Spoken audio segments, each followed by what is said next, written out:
আপনি এখানে অনেক বছর ধরে ভোট দিচ্ছেন কি? হ্যাঁ হ্যাঁ সব প্রত্যেক আমি একটাও নির্বাচন বাদ দিই না। আমি সবসময় ভোট দেওয়ার জন্য সেখানে থাকার চেষ্টা করি। আপনার কাছে কোনোটা গুরুত্বপূর্ণ? আমরা যখন ভোট দিই তখন কি কোনো তফাৎ হয়?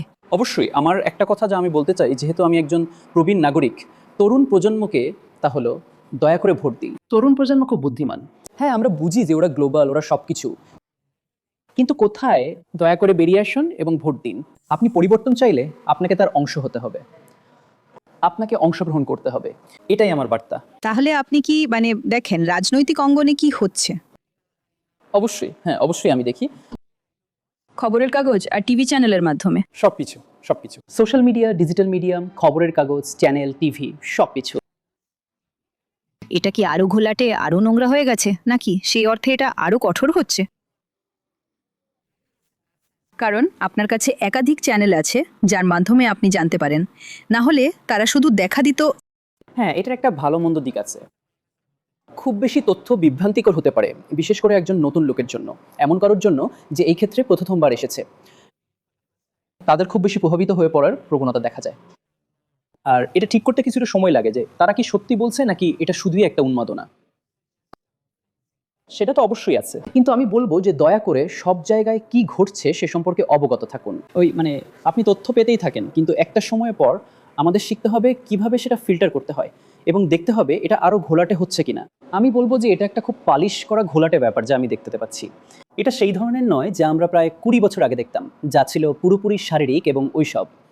এখন এটা খুব সূক্ষ্ম, কিন্তু তবুও এটা আছে। তাই কেরালা সবসময় রাজনৈতিকভাবে খুব সচেতন। চরমভাবে সচেতন কেরালা। সবাই রাজনীতি নিয়ে কথা বলে। ব্যাপারটা এমন নয় যে আপনি শিক্ষিত, এটা আপনার কাজ, ওটা আপনার শ্রেণী। না, সবাই রাজনীতি নিয়ে কথা বলে। কিন্তু আপনাকে দেখে উদ্বিগ্ন মনে হচ্ছে যে তরুণ প্রজন্ম এই ধারণাটার সাথে ততটা জড়িত নয়। তাদের দেখে মনে হয়, তারা ভাবে এটা এক ধরনের ট্রেন্ড, সবাই জঘন্য, আমি কেন ভোট দেবো। ওই ধরনের ট্রেন্ড ভালো নয়। নৈরাশ্যবাদ ওটা ভালো নয়। ঠিক যেমন আপনার মনে হয় এটা বলাটা একটা ফ্যাশন, যে আমি কাউকে ভোট দিতে চাই না, কে আর একজনের চেয়ে ভালো। এটা চলার মতো খুব একটা স্বস্তিদায়ক প্রবণতা নয়। তাহলে প্রথমবার আপনার ভোটাধিকার প্রয়োগ করলেন? হ্যাঁ, করলাম। হাই, আমি অমল। আর হ্যাঁ, আমি আজ প্রথমবার ভোট দিলাম। একটা জরুরি কাজ যা আপনার মনে হয়েছে করা দরকার। হ্যাঁ, মানে এখন পর্যন্ত আমার অধিকার প্রয়োগ করার সুযোগ হয়নি। আর আমি মনে করি ভোট দিতে পারাটা দেশের প্রত্যেক নাগরিকের একটা অধিকার এবং সেই সঙ্গে একটা দায়িত্ব। তাহলে আপনি কোচির বাইরে কাজ করেন?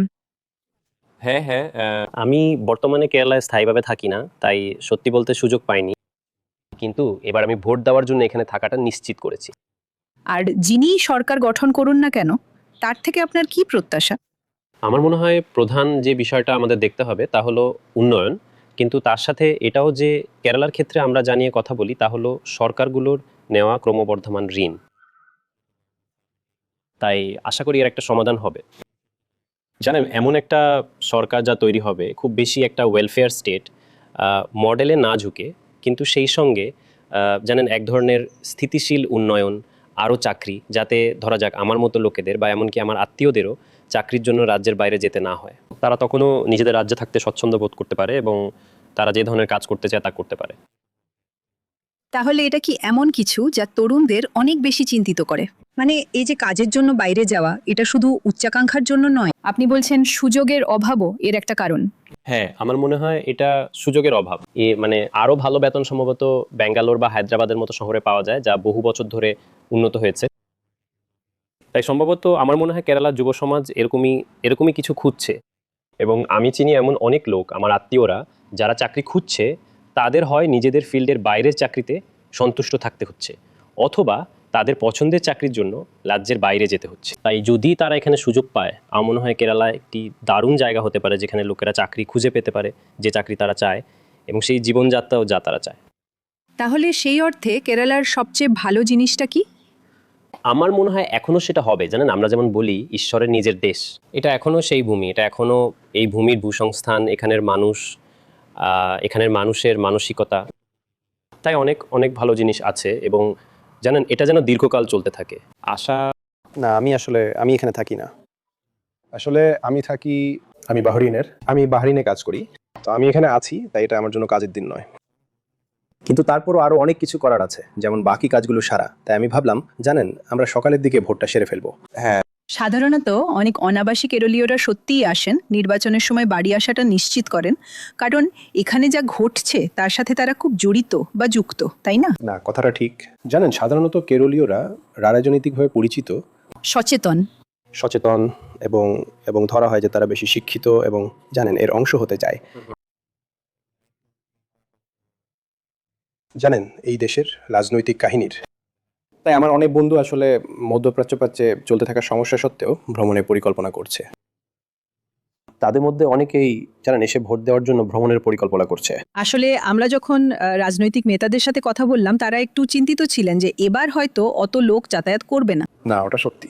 আর তারপর কেরালার একটা জানেন বিশাল জনসংখ্যা আছে যারা বাইরে থাকে, পশ্চিম এশিয়া এবং অন্যান্য জায়গায়। বিশেষ করে পশ্চিম এশিয়া, জানেন উপসাগরীয় অঞ্চল। সুতরাং সেটার একটা প্রভাব পড়বে শতাংশের মধ্যে। কিন্তু আপনি আপনার অনেককে দেখছেন। না, আমার বন্ধুরা জানেন যাতায়াত করছে, অন্তত পরিচিত বন্ধুরা শুধু ভোটের জন্য যাতায়াত করছে। তো আমি এখানে একজন দম্পতির সাথে আছি, মিস্টার জোসে এবং মিসেস জোসে, এবং আপনার বয়স 85 বছর। কতগুলো নির্বাচন? আমার মনে হয় 15টা নির্বাচন হয়তো। হ্যাঁ, নিশ্চয়ই। আর আপনি প্রত্যেকবার ভোট দিয়ে আসছেন। হ্যাঁ, হ্যাঁ। আপনি এখন এর জন্য ভোট দেওয়ার সময় কি ভাবছেন? আপনারা দুজনেই খুব সকালে ভোট দিতে এসেছেন। ভোট দেওয়াটা আমাদের অধিকার, তাই আমরা এটা কখনোই ছাড়তে চাই না, যদিও আমাদের বয়স এখন বেশি। আমরা এটা নিয়ে একটা সমস্যায় পড়েছিলাম স্যার, কারণ আমরা তখন বিশাখাপত্তনমে ছিলাম, তাই আমরা এখানে ছিলাম না। তা সত্ত্বেও আমরা আমাদের সেরা চেষ্টাটা করেছিলাম এবং আমরা এটা পেয়েছিলাম। এটা সত্যি অসাধারণ যে আপনি। তাই আমরা আমাদের অধিকার কখনো ছাড়তে চাই না। আমাদের অধিকার, তাই না? দেখুন, সেই জন্যই তো আপনি খবর কিভাবে ফলো করেন স্যার? মানে রাজ্যের রাজনীতি আপনি কি মিডিয়া চ্যানেলের মাধ্যমে ফলো করেন? অবশ্যই। মিডিয়া চ্যানেল আর খবরের কাগজেও, কিন্তু মিডিয়া চ্যানেল খুব কত চ্যানেল আমরা শুনতে পাই, তাই না? তাহলে রাজনীতি নিয়ে আপনার কি ভাবনা? সেটা কি আরো খারাপ হয়ে গেছে? এটা কি এখন অনেক দিক থেকে ভালো হয়েছে? না না, এটা ভালো নয়। এটা আরো খারাপের দিকে যাচ্ছে। হ্যাঁ, রাজনীতিবিদদের সততা কমে গেছে। আমার সময়ে মানে নেহরু, প্যাটেল দেখেছিলাম যখন আমি ছোট ছিলাম, তখন খুব ভালো ছিল, জানেন। সৎ লোক, এখন আপনার মনে হচ্ছে এটা কমে গেছে? শটও বটে। দেখুন আমাদের রাজনীতি কেমন, তারা বানাতে চায় তাদের নিজেদের অবস্থান ভালো, আর সেই জন্যই দেখুন ঠিক তার আগে 1 বা 2 দিন আগে তারা এক দল থেকে অন্য দলে ঝাঁপ দিচ্ছে। হ্যাঁ, আপনার কি ভাবনা ম্যাডাম? তরুণ তরুণীরা কি রাজনীতিতে আগ্রহী এবং এটা কি সত্যি পরিবর্তন আনতে সক্ষম? আমি আশা করি তরুণরা এগিয়ে আসছে এবং তারা তাদের কর্মজীবনে খুব ভালো করবে। আমি তাই আশা করি আরো ভালো ভবিষ্যৎ। আপনার কি মনে হয়? কারণ কেরালা আমরা বলি যে এখানে অনেক প্রবীণ নাগরিক থাকেন আর তরুণরা বিদেশে চলে যাচ্ছে কারণ চাকরির সুযোগ নেই, তাই না? এখানকার অনেক বাড়ি কেউ না থাকায় পরিত্যক্ত এবং মানুষজন চলে যাচ্ছে, চাকরির জন্য তারা রাজ্য ছেড়ে চলে যাচ্ছে। এটাই সেই সমস্যা যা তারা এখানে সম্মুখীন হয়। আপনি এটা নিয়ে চিন্তিত? মানে আমরা সেটা আপনি জানেন, প্রথমত অনুপস্থিত ভোটার রয়েছে এবং যথেষ্ট তরুণ নেই। কোনো তরুণরা আমি জানি না, তাদের মধ্যে অনেকেই ভোট দিতে ফিরে আসার চেষ্টা করেছিল, কিন্তু এখন তারা আসতে এবং ভোট দিতে পারলো না। এটাই হলো সমস্যা। অনেক সময় আমরা দেখি কেরালার তরুণ তরুণীরা বা এখানে যারা ভোটার একটা ওনামের জন্য বাড়ি ফিরে আসার চেষ্টা করে এই নির্বাচনের জন্য। তাই এইবার তারা বলছিল কারণ দাম বেড়ে গেছে, তাই তারা টিকিট পায়নি, আর তাদের নির্বাচনটা ছাড়া হয়ে গেল।